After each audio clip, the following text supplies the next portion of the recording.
One of the difficulties in studying this is that the Tibetan terminology has many different meanings.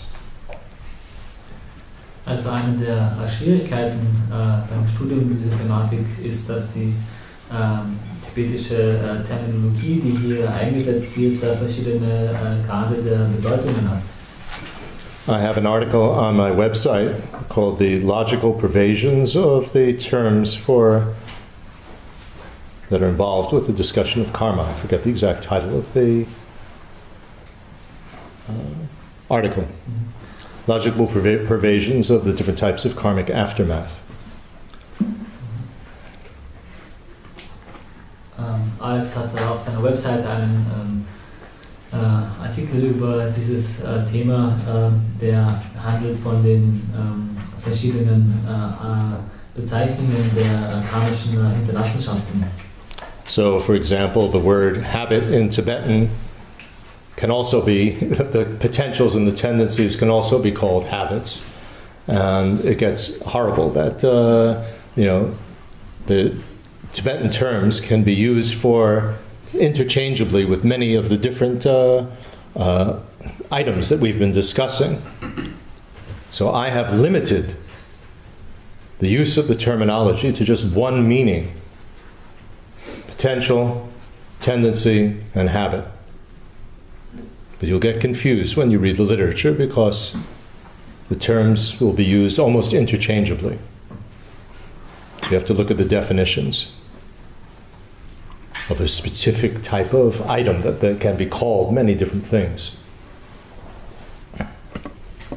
Das Problem ist nämlich, dass im Tibetischen die Begriffe für Potenzial und Tendenz, also karmisches Potenzial oder eine karmische Tendenz, auch verwendet werden für diese anhaltenden karmischen Gewohnheiten. Und so kommt man hier durcheinander, wenn die verschiedenen tibetischen Begriffe fast irgendwie austauschbar sind mit diesen verschiedenen Elementen. Das heißt, es kann hier leicht zur Verwirrung zwischen diesen einzelnen Elementen wie dem Potenzial, der Tendenz und der Gewohnheit kommen. Und so muss man sich, wenn man dann in der Literatur nachliest und studiert, immer genau die Definitionen anschauen, um hier nicht durcheinander zu kommen.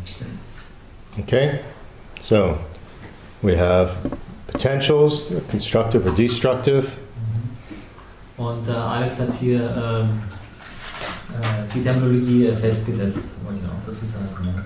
Das heißt, wir haben die Potenziale, die sind entweder positiv oder negativ, konstruktiv oder destruktiv. And that's referring, let's simplify our terminology, to the actions and the imputations afterwards. Und wenn wir es jetzt vereinfacht darstellen, dann bezieht sich das auf die Handlungen und auf die Zuschreibungen, die im Nachhinein dazukommen. And also the non-revealing forms. Als auch auf die nicht offenbarenden Formen. And we have tendencies which are unspecified. Those are also imputations. Dann haben wir die Tendenzen, die sind unspezifiziert und die sind auch Zuschreibungen. And both potentials and tendencies, other than the non-revealing forms, will transform into constant karmic habits when they have finished giving their result. Und sowohl die Potenziale als auch die Tendenzen, ausgenommen jetzt der nicht offenbaren Formen, die verwandeln sich dann in anhaltende karmische Gewohnheiten, wenn ihre Wirkung erfüllt worden ist. And we have constant karmic habits, which are unspecified, and they're just giving rise to appearance of true existence. Und dann haben wir diese anhaltenden karmischen Gewohnheiten, die unspezifiziert sind, die aber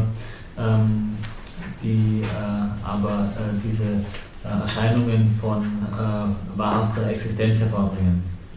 That gives rise, these constant karmic habits give rise to that appearance every moment. Potentials and tendencies only give rise to their results sometimes, not every moment. Und diese anhaltenden karmischen Gewohnheiten, die lassen diese Erscheinung von wahrhafter Existenz also ständig erscheinen, in jedem Moment, während die karmischen Potenziale und Tendenzen ihre Wirkung nur zu gewissen Zeitpunkten entfalten. Okay, now, karmic results. Let's just talk about the karmic results of the potentials and the tendencies. Wenn wir uns jetzt die karmischen Wirkungen anschauen, dann wollen wir uns zunächst beschränken auf die Wirkungen der karmischen Potenziale und Tendenzen.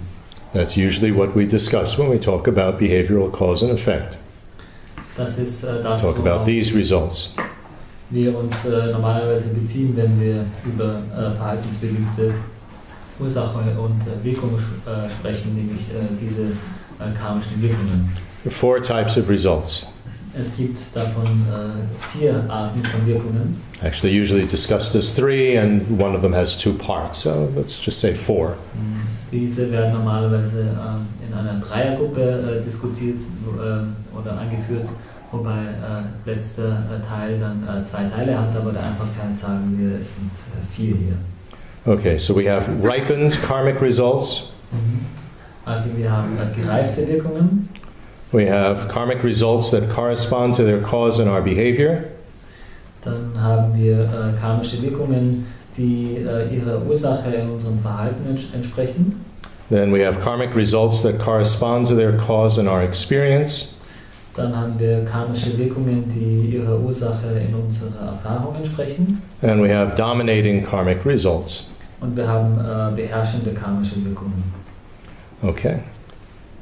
First of all, what we really need to understand is that cause and effect are the most complicated topic. Only a Buddha knows it in full. Was wir zuerst wissen müssen, ist, dass Ursache und Wirkung ein sehr kompliziertes Thema ist und dass nur ein Buddha es vollkommen versteht. And any result arises from a combination, a nexus, a complex of many different causes and conditions. Nothing comes from just one cause. Und eine Wirkung entsteht immer in Abhängigkeit von einem ganzen Komplex von Ursachen und Bedingungen. Es gibt keine Wirkung, die nur eine Ursache hat. And one phenomenon can function as many different types of causes for many different things. Und ein Phänomen kann als Ursache-Wirkung für sehr viele verschiedene Arten von Phänomenen. So it's not a linear type of thing of one cause has one effect and that one effect comes from only one cause. It's an incredibly complex nexus. Es ist also nicht der Fall, dass es sich hierbei um einen linearen Prozess handelt, bei dem eine Ursache eine Wirkung hervorbringt und eine Wirkung immer abhängig entsteht von einer Ursache, sondern es ist eine sehr komplexe Art von Nexus. So for something to occur, you need many causes. Nexus, network, I don't know what word to call it, but it's nothing is linear. Und so braucht man, also wenn etwas entsteht oder geschieht, braucht man immer einen ganzen Komplex an Ursachen und Bedingungen dafür. Okay, ripened karmic cause. You have to know the definitions of all of these in order to understand. Also man muss ja zunächst die Definitionen dieser einzelnen Wirkungen kennen, um hier besseres Verständnis zu haben. A ripened karmic result. It's the first karmic type of result. Die gereifte karmische Wirkung. They are the non-obstructive, unspecified items conjoined with our mental continuum as a limited being. Diese gereiften karmischen Wirkungen sind die nicht obstruktiven, unspezifizierten Elemente, die mit unserem geistigen Kontinuum verbunden sind. Unspecified means that it is neither constructive nor destructive. It depends on what it's accompanied with. Unspezifiziert bedeutet hier wiederum, dass es weder konstruktiv ist noch destruktiv, sondern eben abhängig davon ist, wovon es begleitet wird. What depends on it, that didn't come out very precisely. Let me correct that. They can accompany either constructive or destructive phenomenon. They stay unspecified. Es war jetzt nicht sehr genau. Es ist tatsächlich so, dass unspecified by nature. They can become destructive or destructive by association. A little bit complicated. Genauer gesagt sind sie in ihrer Natur unspezifiziert. In dieser Natur ändern sie sich auch nicht, aber sie können, they can accompany negative or constructive or destructive. Aber sie können eben konstruktive oder destruktive Elemente begleiten und insofern werden sie sowas wie gefärbt von diesen dann. Some of them obstruct liberation and some don't. Our body does not obstruct liberation. Mind doesn't obstruct liberation. Can be engaged in constructive or destructive behavior. Und nicht obstruktiv, also bezieht sich hier darauf, dass diese Elemente, also der Befreiung, nicht im Wege stehen, sie nicht verhindern, also nicht obstruktiv im Sinne von nicht verhindern vielleicht. Das lässt sich so verstehen, dass unser Körper und unser Geist die Befreiung oder Erleuchtung nicht verhindern, sondern Basis sind dafür, konstruktiv oder destruktiv zu handeln. They don't prevent liberation. Ja, aber sie verhindern nicht die Befreiung. Whereas, for example, grasping for true existence or grasping for an impossible me, it's unspecified. It can accompany either so-called tainted constructive or destructive things, and it does obstruct liberation. Aber dann solche Dinge wie das Festhalten an wahrer Existenz oder das Festhalten an einem unmöglichen Selbst, die sind zwar auch unspezifiziert, insofern können sie sowohl befleckt konstruktive als auch destruktive Handlungen begleiten, aber diese Elemente sind tatsächlich der Befreiung hinderlich. Sie behindern die Befreiung. So, what are we referring to here? We are referring to ripened karmic results. That would be the body, consciousness, and feelings of happiness or unhappiness. Das heißt, in terms of the 5 aggregates. Worauf beziehen wir uns hier? Hiermit sind eben diese gereiften Wirkungen gemeint und diese bestehen eben zum Beispiel in dem Körper, dem Bewusstsein und dann den Empfindungen von Glück oder Unglück im Sinne der 5 Aggregate. The other mental factors, only the unspecified ones, would be ripened karmic results. Like concentration, like distinguishing. Von den anderen Geistesfaktoren Attention. Nur die unspezifizierten Geistesfaktoren gereifte Wirkungen, die so wie zum Beispiel Konzentration, Achtsamkeit, distinguishing.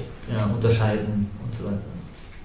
So the constructive and destructive mental factors, anger or love, they're not ripened karmic results. Die konstruktiven oder destruktiven Geistesfaktoren sowie Hass oder Liebe, das wären keine gereiften Wirkungen. They have their own tendencies, their own continuum they're coming from. Die haben ihre eigenen Tendenzen, ihr eigenes Kontinuum, dem sie entspringen.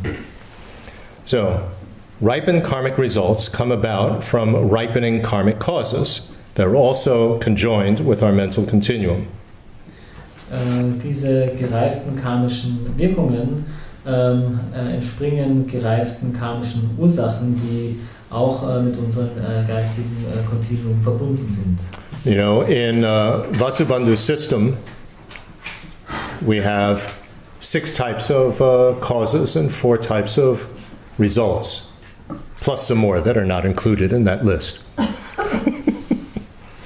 Im Vasubandhu-System haben wir die 4 causes. 6 causes. Im Vasubandhu-System haben wir die 6 karmischen Ursachen und die 4 karmischen Wirkungen und dann noch eine Gruppe von weiteren Elementen, die hier nicht mit eingerechnet sind. In a Sangha system, we have 20 different types of causes.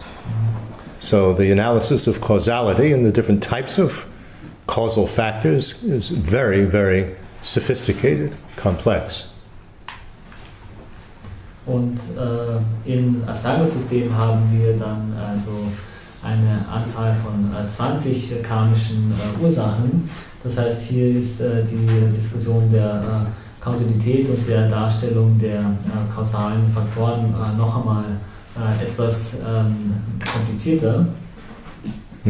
So, a ripening karmic cause has to be, it's conjoined with our mental continuum, and it has to be either constructive, tainted constructive, or destructive.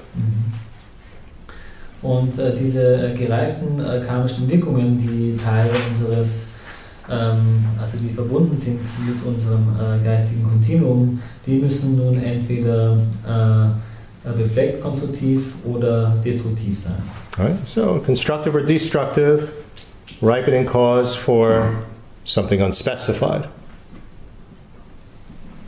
So I say that again. Constructive or destructive ripening cause give rise to unspecified ripened results. Also by definition, this type of cause.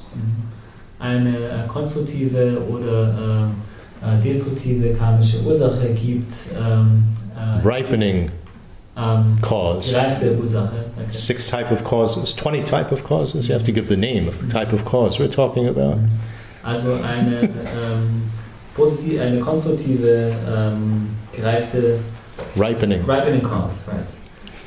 Eine positive oder negative, eine konstruktive oder destruktive gereifte Ursache ist eine reifende Ursache, muss man eigentlich sagen. So.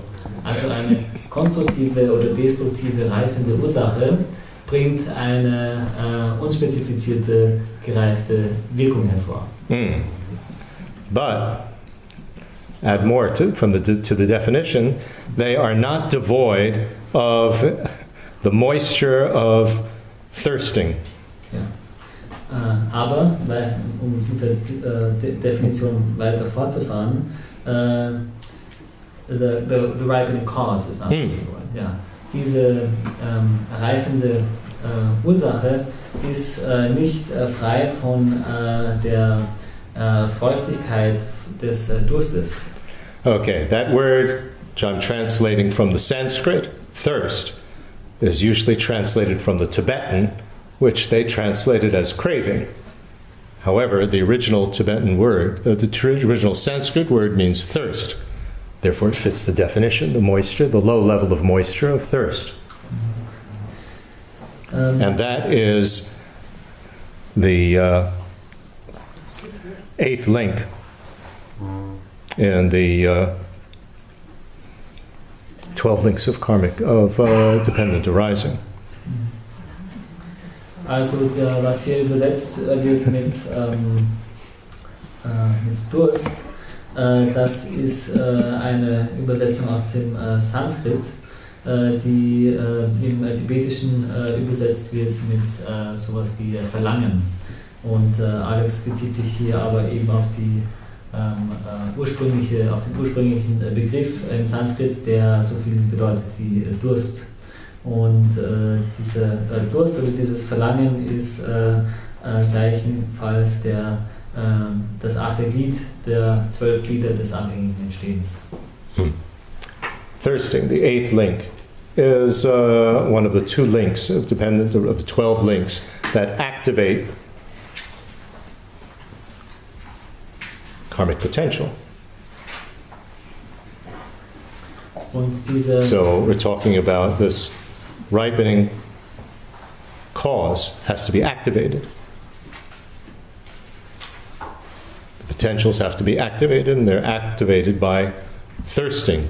I'll describe or define what thirsting means in the 12 links. das heißt, dieses aktive, dieses karmische Potenzial, das muss ja irgendwie aktiviert werden. Und genau diese Rolle erfüllt jetzt dieses Dursten, dieser Durst. Dieser Durst nämlich verursacht jetzt, dass dieses karmische Potenzial erweckt wird, aktiviert wird. Und Alex wird als nächstes gleich die Definition dieses Durstes anführen. When we're very thirsty, and you have just a little bit of water, then you thirst not to be parted from that water. You want more. So when we experience happiness,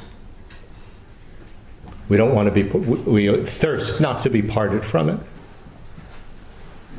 We're thirsty for more and more. We don't want it taken away. Also wenn wir jetzt durstig sind und wir haben nur ein klein wenig zu trinken, dann dursten wir danach, dieses klein wenig zu trinken sozusagen nicht herzugeben. Und genauso ist es mit dem Glück. Wir dursten danach, das wenige Glück, das wir haben, also für uns zu haben, und wir dursten auch danach, also mehr davon zu haben und es nicht herzugeben. And when we are unhappy, when we experience unhappiness, then it's like being thirsty and you want to be parted from that unhappiness, that unpleasantness of being thirsty. Und wenn wir von Unglück oder von Leid sprechen, dann ist es hier, um in dem Beispiel zu bleiben, so, dass man, wenn man durstig ist, zum Beispiel den Wunsch hat, frei zu sein von diesem Durst. Ja. And if we have a neutral feeling, which was referring to these deep states of meditation, of the higher planes of existence, then you thirst for it not to decline, not to weaken. Und wenn man spricht über die neutralen Empfindungen, die sich ja bezogen haben auf diese sehr tiefen Meditationszustände in den höheren Bereichen, dann der durstet danach, dass dieses Empfinden nicht abnehmen möge. Okay, so that, the 8th link plus the 9th link, an obtainer emotion or attitude, which I will not explain because that is it's a complex of many, many different factors. But these things activate karmic potential.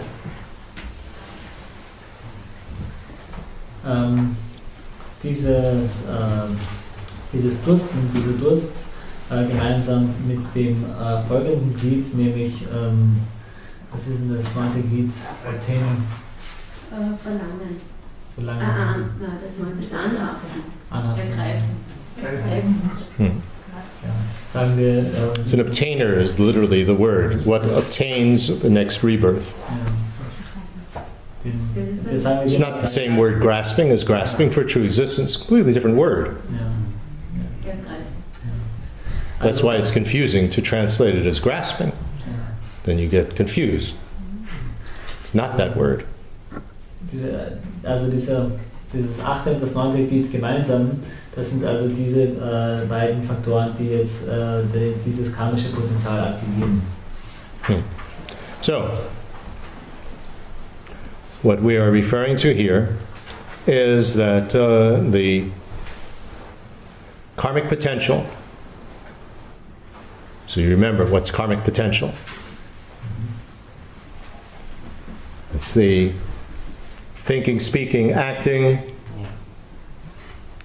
The karmic potential is the imputation after that, and the non-revealing form. That's karmic potential. Constructive or destructive, Also, they can function as a ripening karmic cause.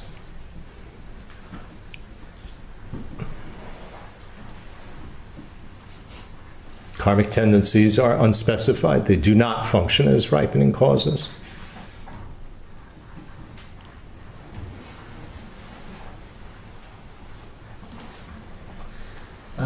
Nochmal kurz zu diesem 9. Glied, Obtain Emotion oder Attitude, kann man übersetzen mit einer herbeiführenden Emotion oder Geisteshaltung, also Obtaining in diesem Sinne. Und wenn wir uns jetzt kurz vergegenwärtigen, nochmal karmisches Potenzial, sind ja die Handlungen des Denkens, Sprechens oder Tuns, die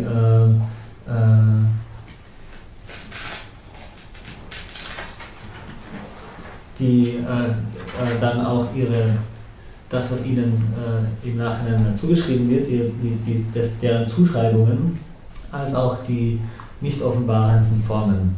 Und diese karmischen Potenziale können konstruktiv oder destruktiv sein. Und insofern fungieren sie als reifende karmische Ursachen. Und wir haben auch gehört, dass die karmischen Tendenzen unspezifiziert sind und daher diese nicht geeignet sind, hier als diese reifenden Ursachen zu wirken. And what do these karmic potentials give rise to? Body, consciousness, and feelings. And things like concentration and attention. But let's just focus on these. Und diese These meaning body, consciousness, and feelings. Diese karmischen Potenziale, die bringen jetzt den Körper, das Bewusstsein und die Gefühle oder die Empfindungen hervor. Das sind ihre Wirkungen. Und dann noch solche Sachen wie Konzentration, Aufmerksamkeit und so weiter. Aber wir konzentrieren uns jetzt auf diese Wirkungen hier, den Körper, das Bewusstsein und die Empfindungen. So we've all heard that, a million times. Constructive, happiness is brought about from constructive, positive potential or merit, and unhappiness from negative karmic potential. That's this mechanism of ripening causes and ripened results. Happiness and unhappiness are unspecified. You can be happy or unhappy while you're doing something constructive or while you're doing something destructive.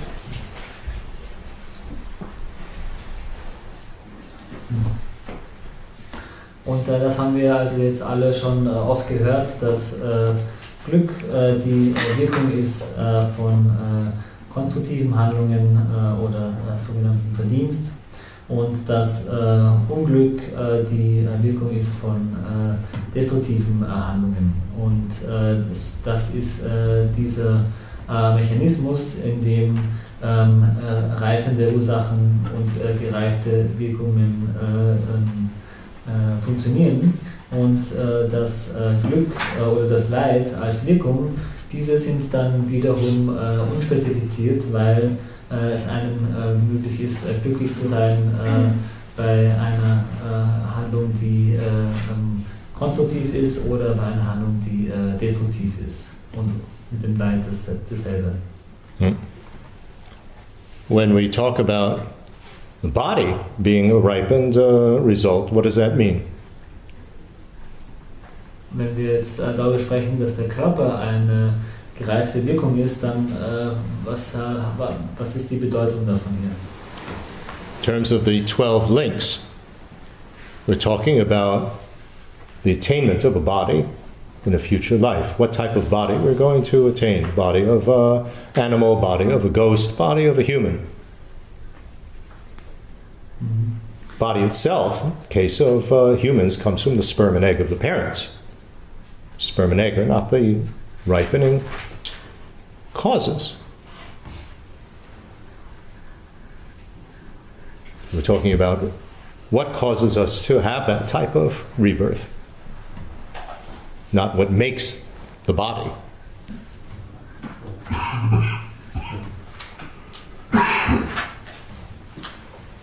It's not Chittamatra system, mind only.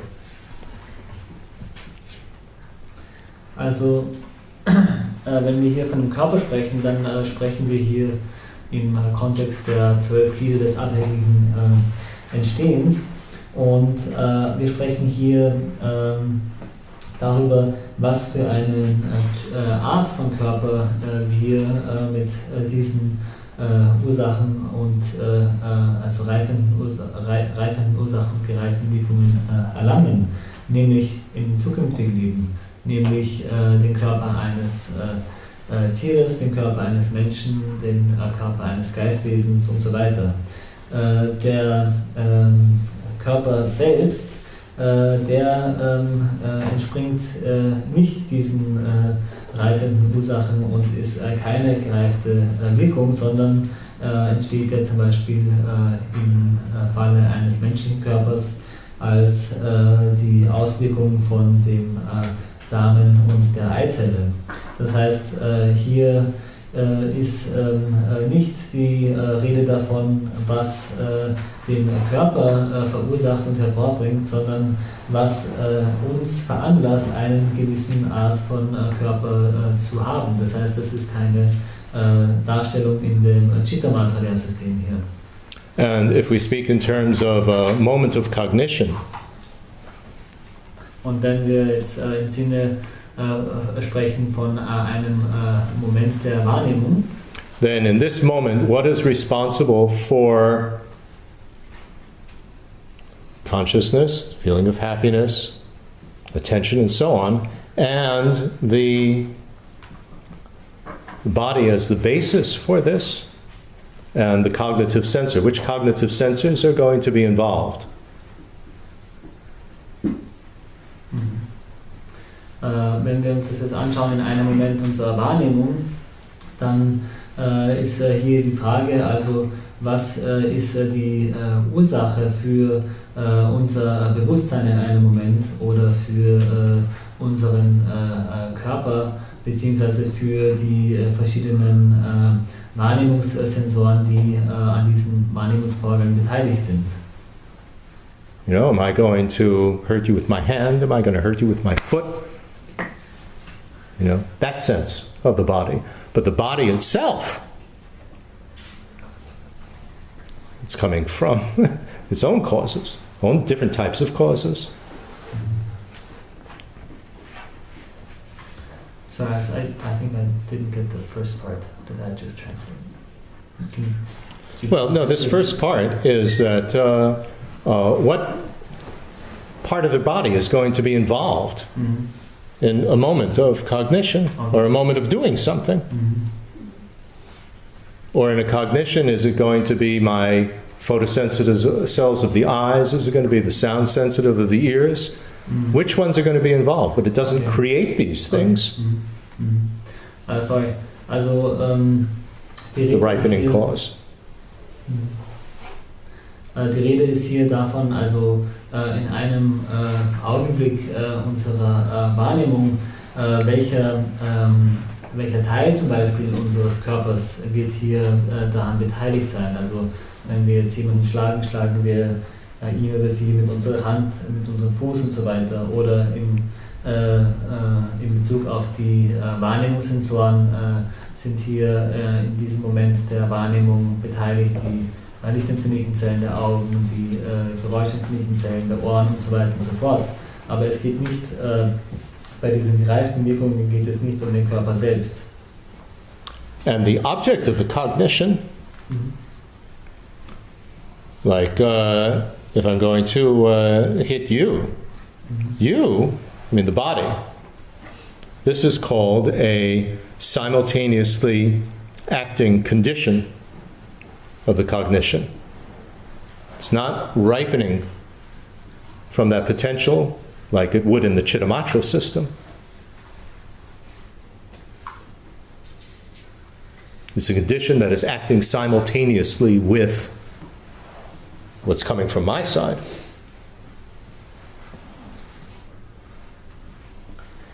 Und Und jetzt das Objekt in diesem Wahrnehmungsvorgang, zum Beispiel, wenn ich jetzt diese Person hier schlage oder den Körper dieser Person hier schlage, dann wäre dieses Objekt sowas wie eine gleichzeitig handelnde Bedingung. Ja? Das heißt, das ist das ist nicht so wie im Chitta-Mantra, dass dieses Objekt und diese Handlung aus demselben karmischen Samen entstehen.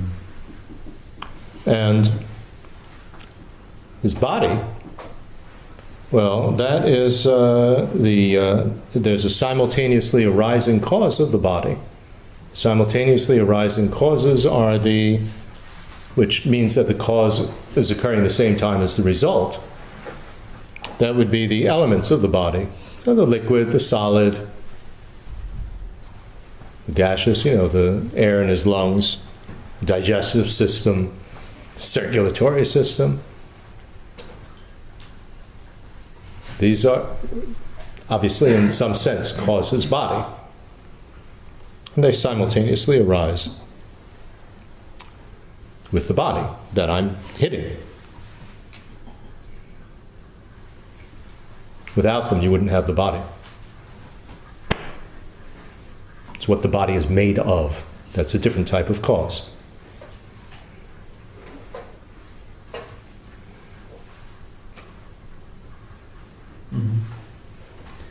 Und der Körper, also der Körper der Person, die ich hier schlage, die ist eine gleichzeitig entstehende Ursache. Und the simultaneously arising cause arises... the elements of the body, not the body. Yeah, the elements of the body, sorry. Also die Elemente dieses Körpers, das ist eine gleichzeitig entstehende Ursache. And the simultaneously arising cause arises simultaneously with the result. Yeah, it continues there with the result. Yeah, continuously with the result. Yeah, it's not that it's before. First you have the liquid and solid things, and then you have your body. Yeah. Come on, they're at the same time. Yeah. Und diese gleichzeitig entstehende Ursache, die entsteht eben gleichzeitig mit seiner Wirkung. Also im Falle der Elemente des Körpers haben wir die verschiedenen körperlichen Systeme, die Lungen und so weiter und so fort. Und es ist ja nicht so, als ob zuerst die verschiedenen körperlichen Elemente, also zuerst die verschiedenen Elemente des Körpers entstehen und dann der Körper, sondern wir entstehen eben gemeinsam. Und es geht hier also darum, woraus der Körper besteht, woraus der Körper gemacht ist. Und das ist eben keine gereifte Wirkung hier. So then what role do the karmic tendencies play in this? Und welche Rolle spielen denn in diesem Vorgang die karmischen Tendenzen? And they are not the ripening causes of the body consciousness and feelings. They are the equal status causes. That's a different type of cause. So they function in a different way to contribute to body consciousness and feelings.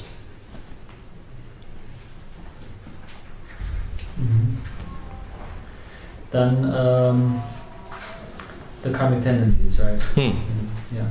Dann, they're unspecified. Dann, wenn wir nochmal zu den karmischen Tendenzen dann schauen, die sind ja unspezifiziert und die sind keine reifenden Ursachen für they're not ripening causes for the body, right? Ja. Diese karmischen Tendenzen sind eben, so wie wir es vorher hatten, also ungleich so wie wir es gerade eben hatten, keine reifenden Ursachen für den Körper und so weiter, sondern sie tragen dazu bei, they contribute to they are called equal status causes. Right, exactly. Diese karmischen Tendenzen, die unspezifiziert sind, die werden bezeichnet als Ursachen des gleichen Status. And equal status means that they are causes for which the results are later moments in the same category of phenomenon as they are. In this case, unspecified. Und gleicher Status hier bezieht sich darauf, dass sie Ursachen sind, für die Resultate spätere Momente in derselben Kategorie eines Phänomens sind wie sie selbst. Ja? Das heißt, sie sind unspezifiziert und haben auch unspezifizierte Wirkungen. Body consciousness feelings, they're unspecified. Potentials are constructive or destructive, so they can only be ripening causes. Tendencies are unspecified, so they can only be equal status causes.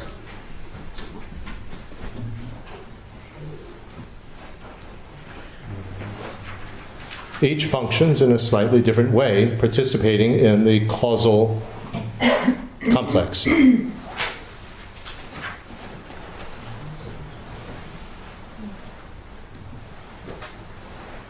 Also wir hatten ja gesehen, dass die Bewusstseinsformen, der Körper, die Empfindungen sind unspezifizierte Phänomene.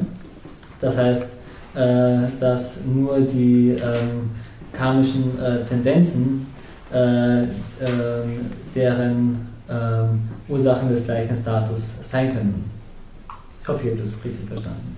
Und die karmischen Potenziale, die ja konstruktiv oder destruktiv sein können, die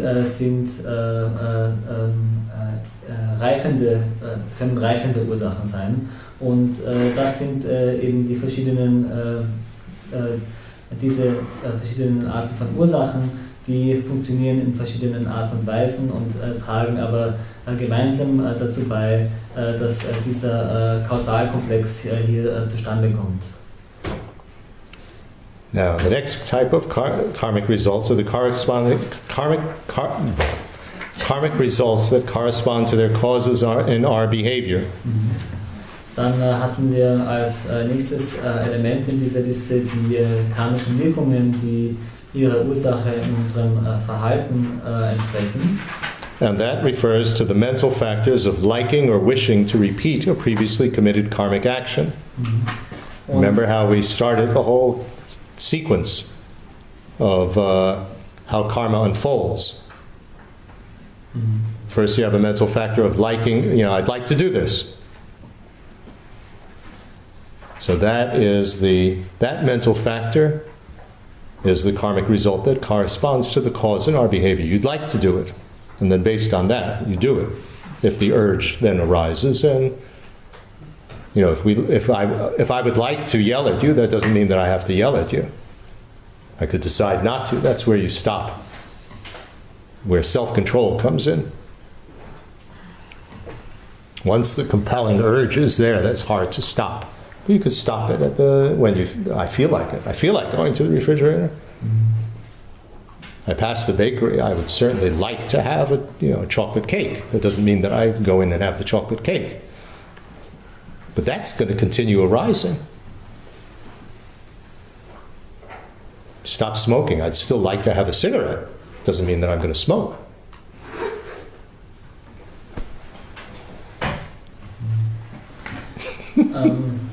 That's karmic result that corresponds to the cause in our behavior. That's what it's referring to. Diese karmischen Wirkungen, die ihrer Ursache in unserem Verhalten entsprechen, bezieht sich also auf die Geistesfaktoren des Gefallens oder des Wünschens oder Verlangens, und zwar des Gefallens, Wünschens oder Verlangens dahingehend eine vergangen begangene karmische Handlung zu wiederholen. Und wenn wir uns erinnern, dann haben wir gesehen, dass diese ganze Sequenz von Karma, dass hier am Anfang dieses Gefallen oder dieser Wunsch steht. Und wenn dieser Wunsch dann zusammenkommt mit einem karmischen, mit einem Zwang, dann spricht man hier eben von diesen karmischen, also die Ursache davon, die Wirkung davon sind dann diese karmischen Wirkungen, die entsprechen ihrer Ursache in unserem Verhalten.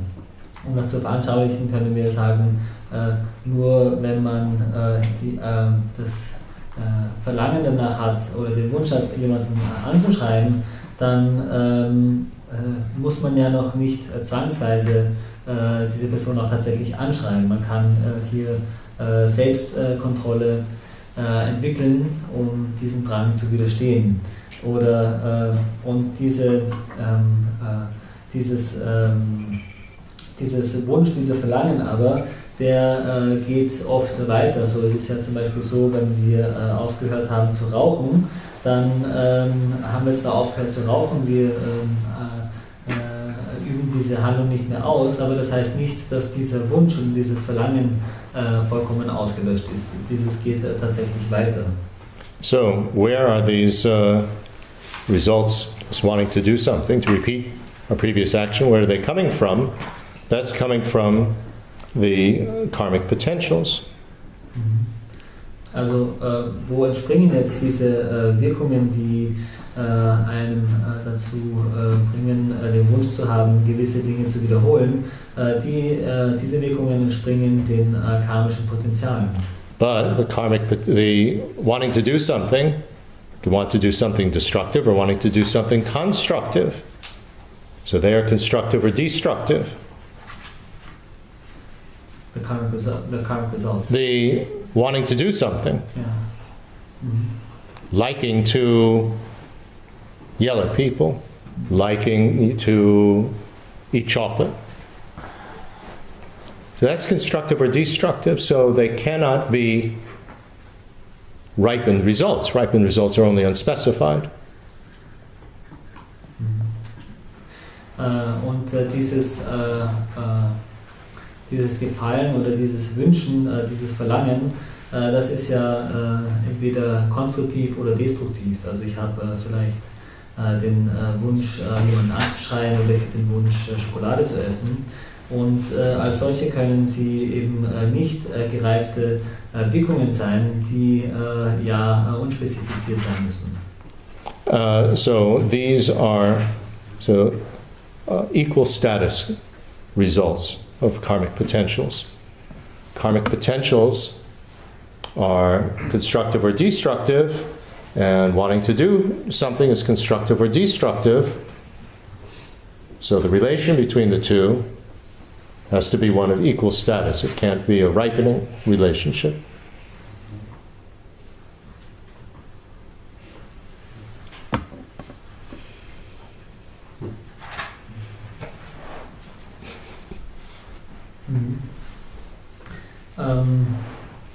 Das heißt, dieser Wunsch, etwas zu tun, ist ja entweder konstruktiv oder destruktiv. Und als solches muss dieser Wunsch eine Ursache, it must be the result.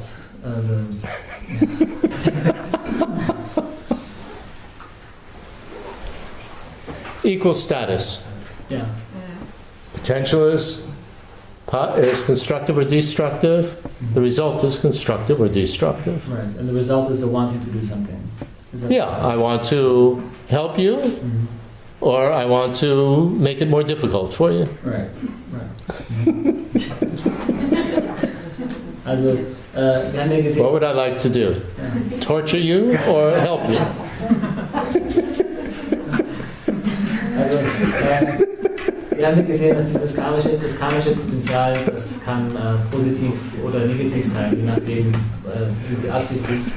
Und als solches ist dieses karmische Potenzial eine Ursache des gleichen Status für dieses Gefallen, dieses Verlangen, etwas zu tun, was eben dementsprechend auch positiv oder negativ sein muss. Das heißt, es muss eine Wirkung des gleichen Status sein, kann keine gereifte Wirkung sein. Okay. It's 1 o'clock, time to end the course, so I would suggest that those who need to leave, bye-bye, it's being recorded, and if you don't mind, I think another half hour we can finish this. Also es ist 1, das heißt, die jetzt gehen müssen, bitte zu gehen, und das wird aufgenommen, und sonst steht alles vor, dass wir noch eine halbe Stunde anhängen, um das noch zum guten Ende zu bringen. So then we have karmic results that correspond to their cause in our experience. Dann haben wir karmische Wirkungen, die ihrer Ursache in unserer Erfahrung entsprechen. And they refer to the consciousness that experiences something happening to us similar to what we did before. Diese beziehen sich auf das Bewusstsein, das etwas erfährt, was ähnlich ist, was uns widerfährt und ähnlich ist zu dem, was wir in der Vergangenheit getan haben. So since consciousness is an unspecified phenomenon, und nachdem Bewusstsein ein unspezifiziertes Phänomen ist, this result is also a ripened result of our constructive or destructive karmic potential. Ist diese Wirkung ebenfalls eine gereifte Wirkung unseres konstruktiven oder destruktiven karmischen Potenzials. And an equal status cause of our karmic tendencies. Und eine Ursache des gleichen Status unserer karmischen Tendenzen. This result is just referring to the consciousness of experiencing something. It's not referring to what somebody else does to us. It refers to our experiencing of what somebody else does to us. Diese Wirkung bezieht sich bloß auf das, wie uns etwas widerfährt in unserer Erfahrung. Es bezieht sich nicht darauf, was uns jemand tut, sondern wie wir dieses Tun in unserer Erfahrung erfahren. So, what they do is a result of their karmic tendencies and potentials. It's not the result of our karmic tendencies and potentials.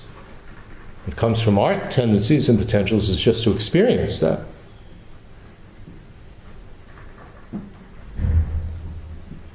Also was die andere Person tut, das ist ja die Wirkung ihrer ganz eigenen karmischen Tendenzen und Potenziale. Und die Wirkung unserer eigenen karmischen Tendenzen und Potenziale ist bloß, dass wir das erfahren. You're responsible karmically for hitting me with your car. I'm only responsible for experiencing that.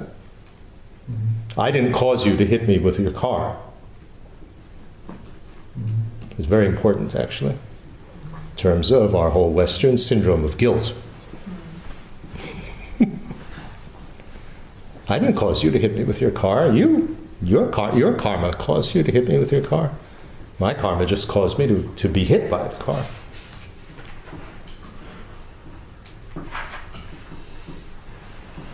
And if it wasn't your car, it'd be somebody else's car. Also wenn jetzt jemand von einem Auto angefahren wird, dann ist die Tatsache, dass diese andere Person jemanden mit einem Auto angefahren hat, die Wirkung ist seine karmische Verantwortung.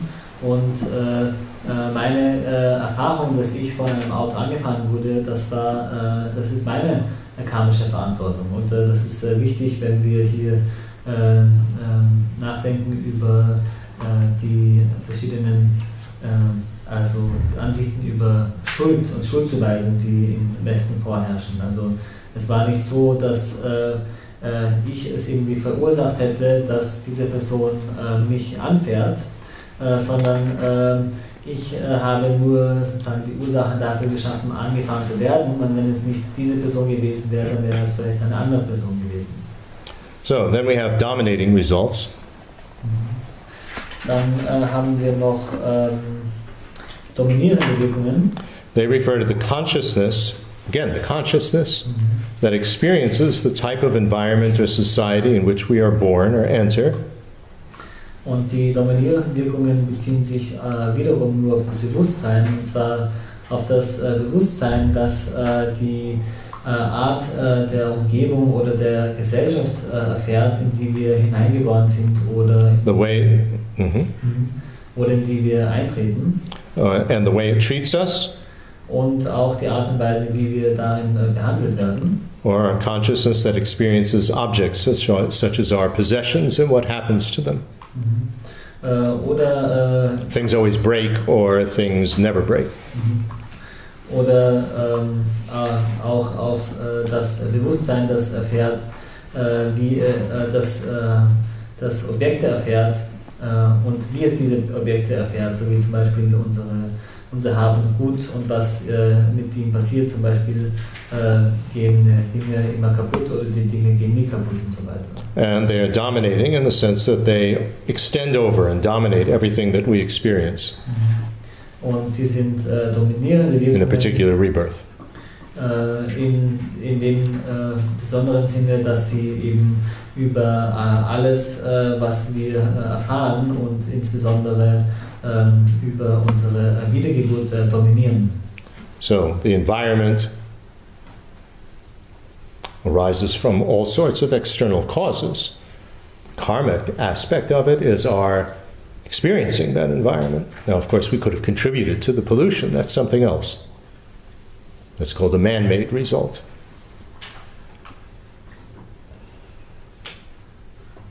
Das heißt, die Umgebung, die wir erfahren, die Umgebung selbst, die ihre Beschaffenheit hat, äußerliche Ursachen. Und die Art und Weise, wie wir diese Umgebung erfahren, das hat seine eigenen internen karmischen Ursachen auf unserer eigenen Seite. Und natürlich gibt es dann noch so eine Zwischenkategorie davon, dass von sozusagen von Menschen verursachten Wirkungen, so wie zum Beispiel, dass die Umgebung mehr oder weniger verschmutzt ist. So here we're talking about the reason why we experience this. And that's talking about the mental consciousness and, well, consciousness could be seeing it as well. So consciousness, and it's an unspecified phenomenon. So again, it's the ripened result of our karmic potential and the equal status cause of the karmic tendencies.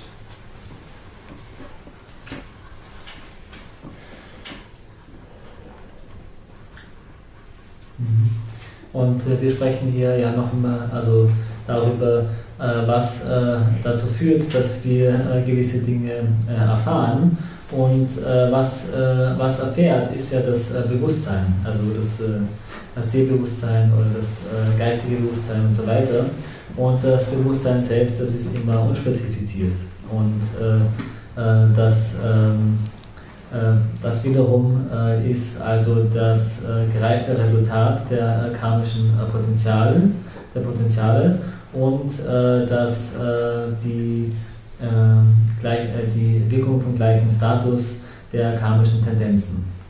Now, besides this system, we also have something called obtaining causes. Und unabhängig von diesem System haben wir noch sowas wie herbeiführende Ursachen. The obtaining cause is that from which one obtains the item as its successor. Und diese herbeiführenden Ursachen sind jenes, durch welches that from which one obtains the item as its successor. Die herbeiführenden Ursachen sind das, wodurch man einen Gegenstand als seinen Nachfolger erhält.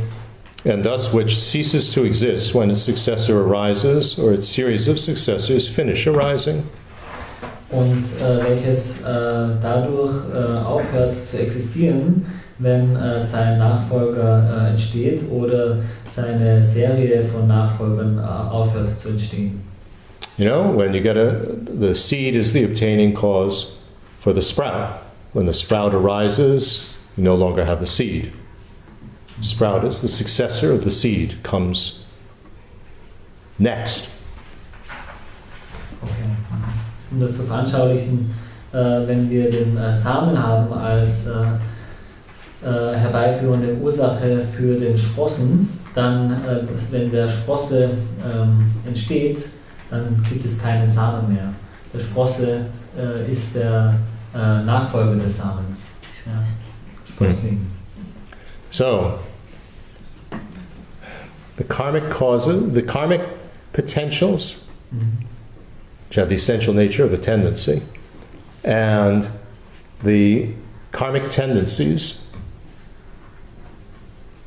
These are the obtaining causes for all four type of results that we were discussing, except the body. The obtaining cause for the body is not the karmic potentials. Karmic potential doesn't turn into your body.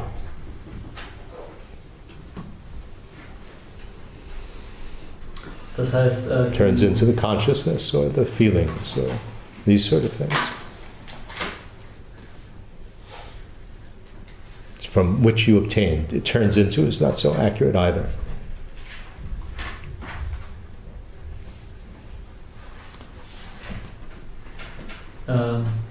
Das heißt, das karmische Potenzial, was in seiner essentiellen Natur, was in der essentiellen Natur einer karmischen Tendenz ist, und die karmischen Tendenzen, das sind die herbeiführenden Ursachen für die 4 Arten von Wirkungen, ausschließlich des Körpers. Also der Körper ist keine Wirkung eines karmischen Potenziales, sondern nur das Bewusstsein und die Empfindungen. And it's not an obtaining. It doesn't come from the body. Ja. Doesn't come from the karmic causes and potentials being their obtaining cause. An obtaining cause would be like the uncooked dough is the obtaining cause for the bread.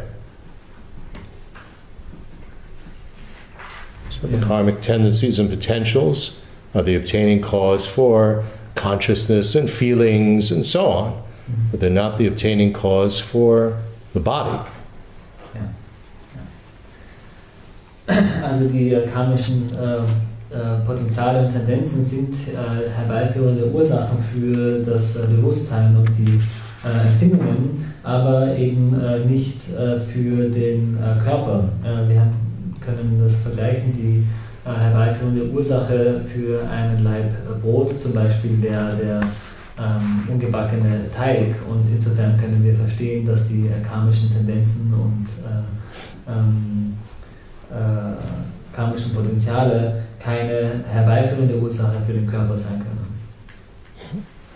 So,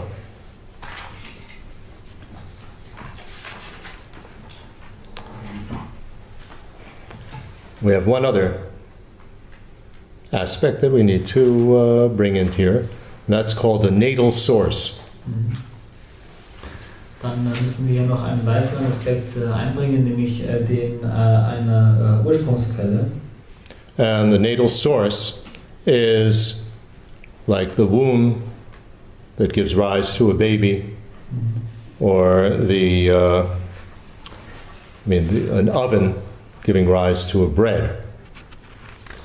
Die Ursprungsquelle bezieht sich zum Beispiel auf die Gebärmutter im Falle eines Neugeborenen, beziehungsweise auf den Backofen im Falle eines Laib Brot, die Ursprungsquelle. And in many cases, the obtaining cause and the natal source will be the same. Und in vielen Fällen wird die herbeiführende Ursache und die Ursprungsquelle dieselbe sein. The seed is the obtaining cause for the sprout, and it's also the natal source of the sprout. Sprout comes out of the seed. Im Falle des Samens ist der Samen sowohl die herbeiführende Ursache als auch die Ursprungsquelle für den Sprössling. Der Sprössling entsteht aus dem Samen. So, in the case, so now here's where the non-revealing forms come in.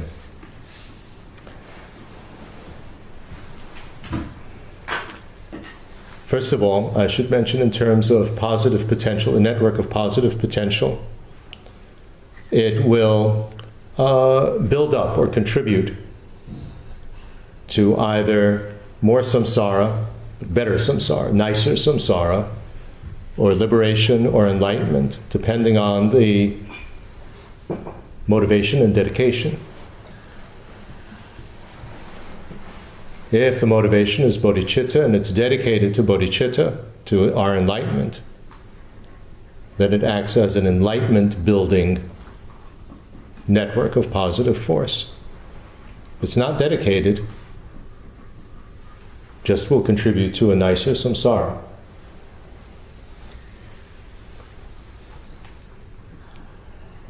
Und hier kommen jetzt diese nicht offenbarenden Formen ins Spiel. Und dazu müssen wir zunächst noch kurz eingehen auf dieses Netzwerk an positivem Potenzial. Dieses Netzwerk ist entweder Ursache für ein besseres oder schöneres Samsara oder für Befreiung bzw. Erleuchtung, und das ist eben abhängig von der Motivation und der Widmung. Wenn die Motivation Bodhicitta ist und die Widmung der Erleuchtung zugeht, dann wird dieses Netzwerk zu einem erleuchtungserzeugenden Netzwerk. Wenn aber die Widmung nicht so erfolgt und die Motivation nicht dieselbe ist, dann ist das Resultat dieses positiven Potenzials lediglich ein besseres Samsara. So, the network of enlightenment building positive potential, the one which is this imputed non-congruent variable, that's the obtaining cause for the form bodies of a Buddha.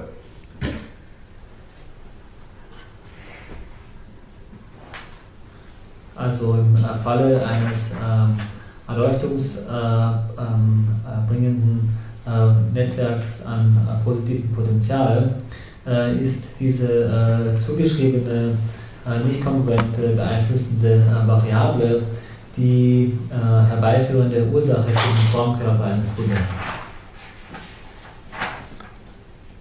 Remember, positive potential with the actions, but they're finished, they're not happening anymore. What's imputed on our mental continuum is these potentials as this non-congruent variable that's coming with us all the way up to enlightenment, unless you ruin it. You want to build more and more and more, so bodhicitta. So that network that's there before you, right before you attain enlightenment, that's going to be the obtaining cause for form bodies of a Buddha.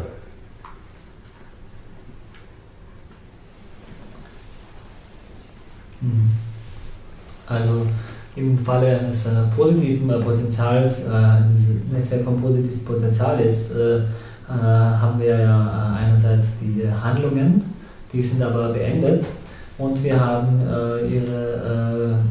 ihnen folgenden Potenziale. You have the actions that are finished and the potentials. Did I get that right? The actions are also potentials. Yeah. But they're finished. They're not here now. They're gone. They're no longer happening. Right. But then you have the potentials, which are the non-congruent. Right. And that can continue, imputed on your mental continuum all the way up to enlightenment, unless you totally exhaust them, but you want to build more and more positive potential. So you dedicate everything to enlightenment. Mm-hmm. So it's going to last until enlightenment. Not just until it gives rise to, having a nice time in samsara, and then it's finished. It turns into a constant karmic habit. Und dann das Potenzial, was den Handlungen erfolgt, das ist ja in der Form dieser nicht kongruenten, beeinflussenden Variablen. Und in dieser Form geht dieses Potenzial ja den ganzen Weg bis zur Erleuchtung, wenn wir es mit Bodhicitta sozusagen befruchten. Ja. Und deswegen ist es immer, dieses Netzwerk in dem Moment, bevor man die Erleuchtung erlangt, an diesem positiven Potenzial in der Form dieser nicht kongruenten beeinflussenden Variablen, das ist die herbeiführende Ursache für den Formkörper eines Buddha. Und insofern ist es also wichtig, immer wieder die Dinge zu widmen, und zwar bis der Erleuchtung zu widmen, damit diese beeinflussenden Variablen immer weitergehen bis zur Erleuchtung. Denn wenn man sie nicht widmet, dann erschöpfen sie sich früher oder später in samsarischen Wirkungen und werden dann zu anhaltenden karmischen Gewohnheiten, aber sind damit auch beendet. The actions, the positive actions, the bodhicitta and so on, these are similar family causes, they're known as, of the 32 excellent signs and 80 exemplary features of a supreme Nirmanakaya.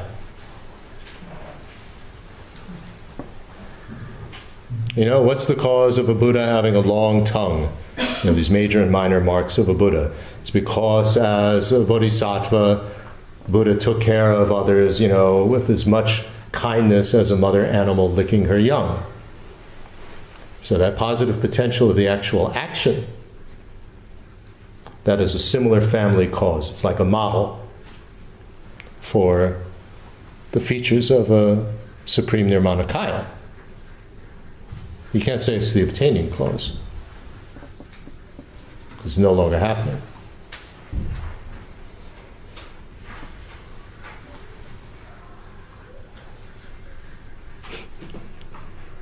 Also dann diese positiven Handlungen sind, die ja schon beendet sind, sind dann die Ursachen der gleichen Art für die 32 hervorragenden Merkmale und 80 Qualitäten eines hervorragenden Nirmanakaya.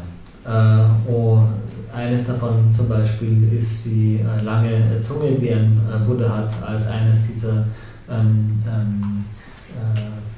kleineren und größeren Merkmale.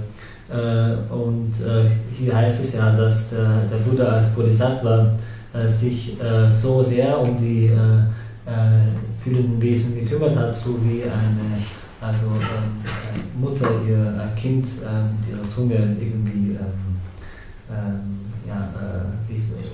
schlägt, oder was sagen. Und dieses positive Potenzial, das das Resultat dieser Handlungen ist, das wirkt wie ein Modell, und insofern ist es eben zu verstehen als eine Ursache der gleichen Art, und insofern kann es keine herbeiführende Ursache sein, weil similar family cause. Right, and it can't be an obtaining cause because it's no longer happening. Right, weil es kann keine herbeiführende Ursache sein, weil diese Handlungen ja nicht weiter bestehen. It's no longer present. Sie nicht weiter vorhanden sind. And of course we also need to have a network of deep awareness as the simultaneously arising condition. But let's not make it even more complicated by discussing that. Und da brauchen wir natürlich noch ein Netzwerk an simultaneously arising condition for a form body. Attainment of a form body. Dann brauchen wir natürlich noch ein Netzwerk an tiefen Gewahrsein als die gleichzeitig entstehende Bedingung für das Erlangen eines Formkörpers, aber da wollen wir jetzt nicht näher ins Detail gehen. Now here's what all of this is leading to. In the Chittamatra system of a Sangha, remember, the body and the mind, the consciousness and the object come from the same natal source. Not in the Prasangika system. So the natal source for the form body and the natal source for the mind of a Buddha have to be different.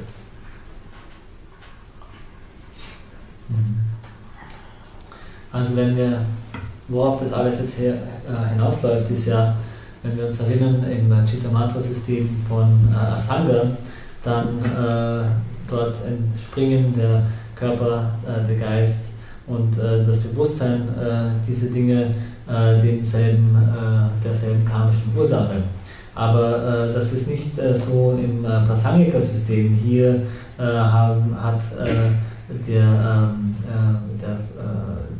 the form body and the mind of a Buddha have different natal sources, right? Hier haben der Formkörper eines Buddhas und das Bewusstsein eines Buddhas unterschiedliche Ursprungsquellen.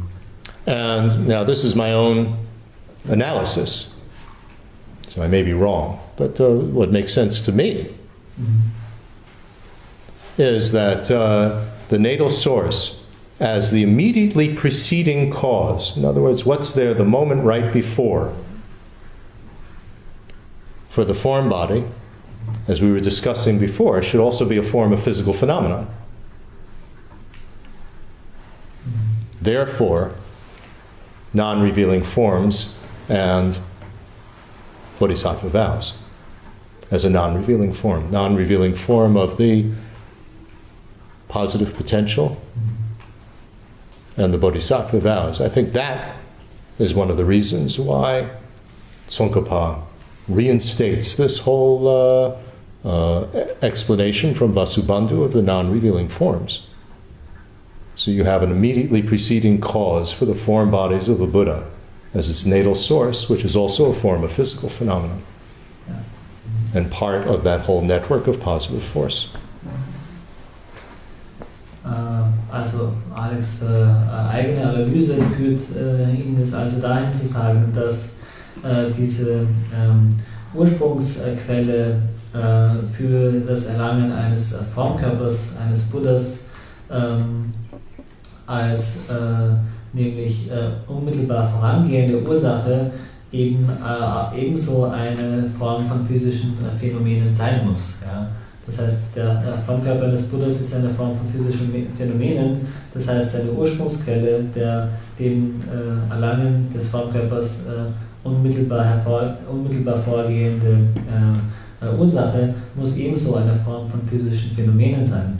Und das bezieht sich hier genau auf diese nicht offenbaren Formen, die ja zurückgehen auf das positive karmische Potenzial und auf die Bodhisattva-Gelübde, die beide nicht offenbarende Formen sind und als nicht offenbarende Formen von physischen Phänomenen.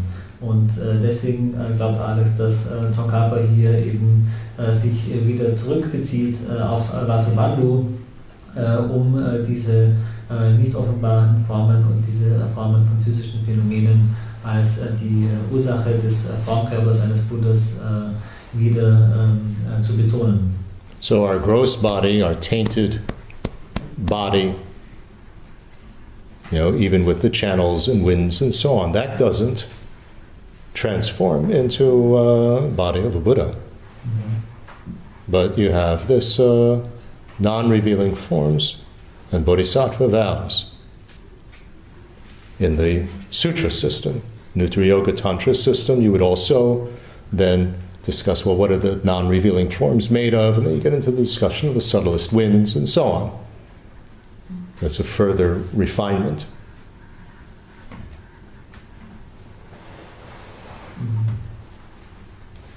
Also es ist ja nicht der Fall, dass dieser grobe perfekte Körper von den Menschen, also selbst den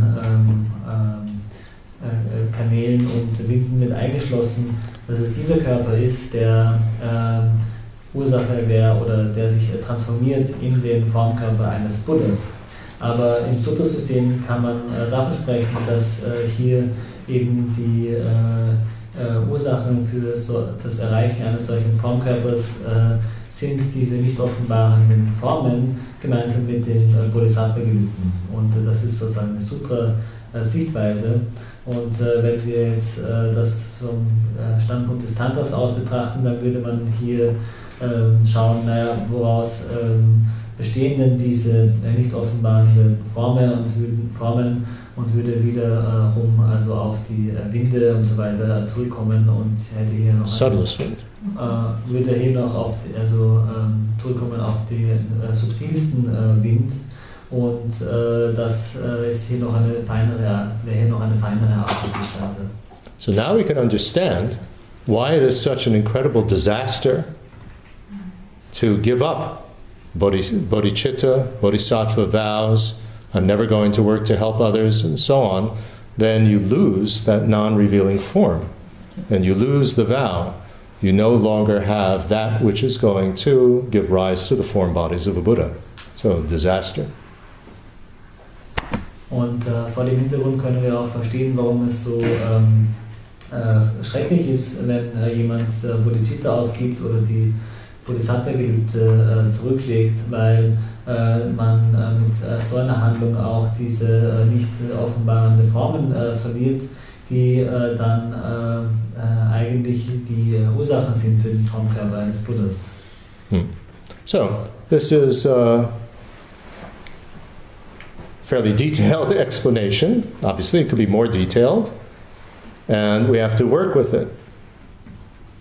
But as you've seen, Tsongkhapa's Gelug version of karma helps us to understand many, many other things in the Dharma teachings. Makes sense.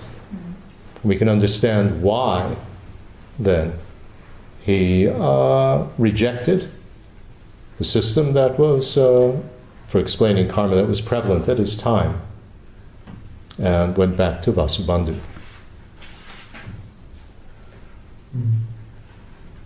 And modified Vasubandhu's presentation with his Madhyamaka Prasangika understanding. Das war jetzt eine ziemlich detaillierte Darstellung. Hätte auch noch detaillierter ausfallen können. Aber wir also versuchen, diese Darstellung genau zu verstehen. Und wir erkennen dann auch, warum Tsongkhapa diese Darstellung so verschriftlicht hat, weil es uns hilft zu verstehen, dass sie in Bezug zu vielen anderen Themen im Dharma steht. Und wir können anhand dieser detaillierten Darstellung auch erkennen, warum Tsongkhapa in seiner Zeit sich gegen die vorherrschende Meinung damals gewandt hat und sich wieder zurückbezogen hat auf die Darstellung von Karma von Vasubandhu und diese gemäß seinem Prasangika-Verständnis abgeändert hat. So, that's when we get to the dedication.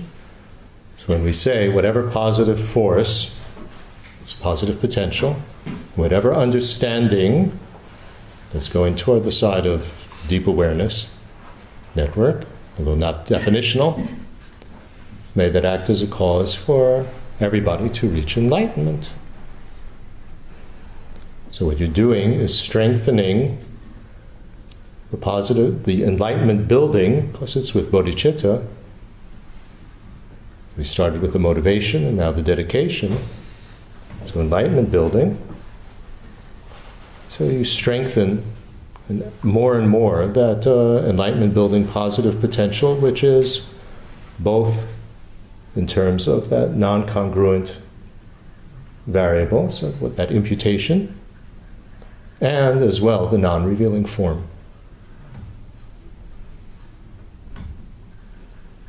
That's what's getting strengthened each time that you make a dedication. And that will continue all the way to enlightenment.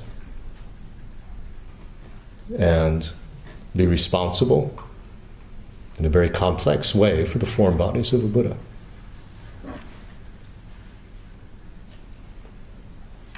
Und wenn wir dann zur Widmung kommen und sagen, möge durch diese positive Kraft und durch dieses Verständnis alle Lebewesen zur Erleuchtung gelangen, dann, wenn wir hier von dieser positiven Kraft sprechen, dann ist hier genau dieses positive Potenzial gemeint.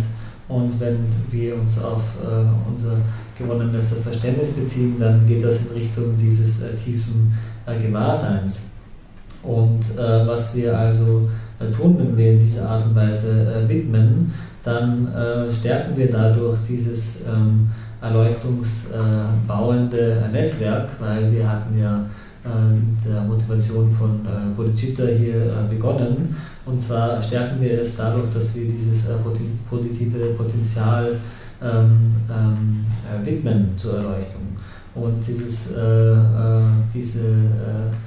Netzwerk, dieses besteht dann eben in diesen nicht kongruenten, beeinflussenden Variablen, die zugeschrieben sind und den nicht offenbarenden Formen. Und das ist es eigentlich, was hier gestärkt wird. und was sozusagen weitergeführt wird bis zur Erleuchtung, bis es schließlich dafür verantwortlich ist, in einer sehr komplizierten oder komplexen Art und Weise die Formkörper eines Buddhas zu erlangen. So we think whatever positive force, whatever understanding has come from this may go deeper and deeper and act as a cause for everyone, not just me, but everyone, to attain the enlightenment of the Buddha. Und dann widmen wir zum Schluss und denken, dass jedes positive Kraft und jedes Verständnis, das wir hier gewonnen haben, möge diese tiefer und tiefer gehen und dazu führen, dass nicht nur ich, sondern alle anderen auch die Erleuchtung eines Buddhas erlangen. Okay, thank you very much.